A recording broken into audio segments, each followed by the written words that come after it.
Now I should, and I probably shouldn't say this, but I should.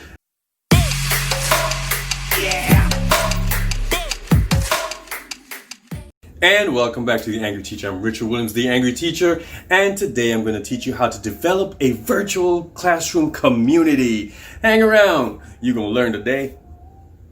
Now, COVID-19 has thrown us in a panic as a global society, but teachers are still holding it down. And one way to make sure that your kids are still connecting with each other in the virtual platform is to have a close-knit community in your classes. So with that said, I'm going to give you about 4 things that you can kind of do, and you probably already are doing it, but just throwing it out there so you can have a little variety of something to keep your classes connected with each other. All right. Number 1, have morning share outs. If you have the time, and some of us teach 90-minute classes, and so if you have the time, it works. You can have like the first 5 or 10 minutes as people come in, you can have phrases that they have to complete. This morning I, or this week I, or today will be, this week I plan to. Just have them share out. Ask them questions. So Peter, what did you do yesterday? Or Peter, remember that part of the homework when I asked you to not do such and such?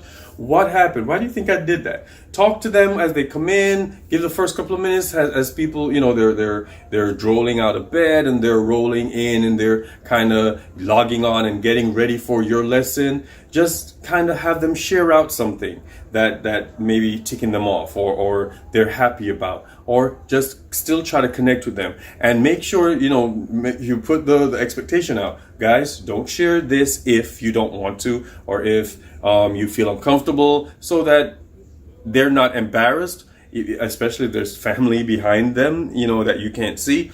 But as long as they know that there's a group there that they can kind of talk to. So have morning share outs. So you share out with them too. You know what happened, guys? This morning my coffee spilled and now I had to go change my shirt. But, it's going to be a good day. So kind of talk to them and kind of have them calm themselves before the lesson. Don't forget to like, comment, subscribe, and ring the notification bell for the next dope Angry Teacher video. Group them.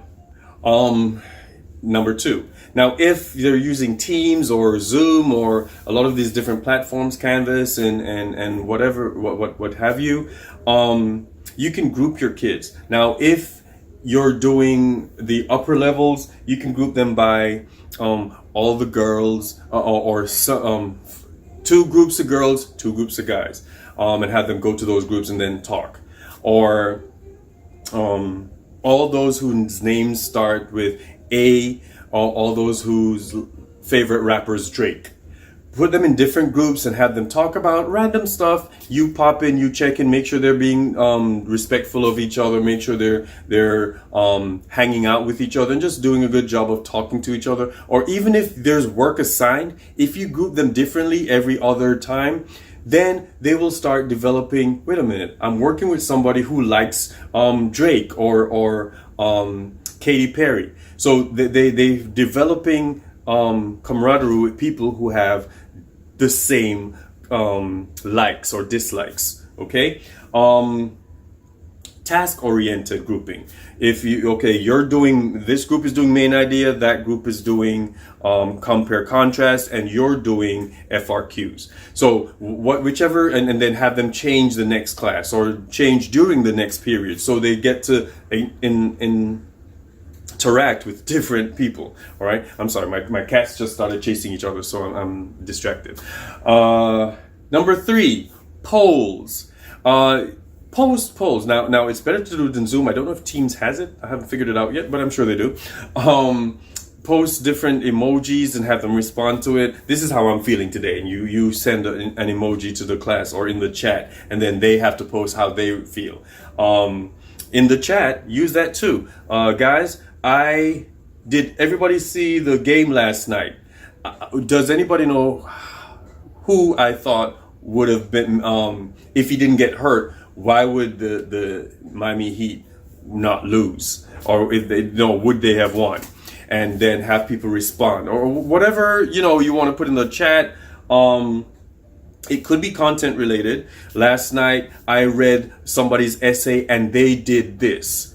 Was it a good response? Or what could they have changed, and have people respond to that. Now, once again, set parameters, set expectations. You cannot be disrespectful. You're giving constructive criticism. You're being nice to people, but they need to still interact so they know that it's still a class, we're still a community, and we're still going to get through this together. All right. And lastly, daily shout outs. I love this one. Now, you don't know the kids. Now, I should, and I probably shouldn't say this, but I should have my kids show themselves, and I don't. Initially, I do in the beginning, so I know who you are. Not that I can remember anyway, but at this point. But if they're reading something or they're sharing out something, they have to show their faces. I have to see who you are. So with that said, sometimes I just have them do daily shout outs. I'm like, hey, Peter, what's going on? You okay today? Hey, Martha, love you, girl. Did you finish the thing I asked you to do? Yes, Miss Williams. And then they'll start, you know, Miss Williams, I sent you an email or whatever. They need to know that this is still a class. We're still going to have a good time. We're still going to learn until we get back in the building, or until we kind of get better at working with the coronavirus as a nation. We're going to get through this. So we're still going to build that virtual classroom community and be great. That's all I have for you today. Up next. And you know I got dope kids. You know I got dope kids, right?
Thanks for coming to class today. As usual, I need you to be great. Go out there and teach.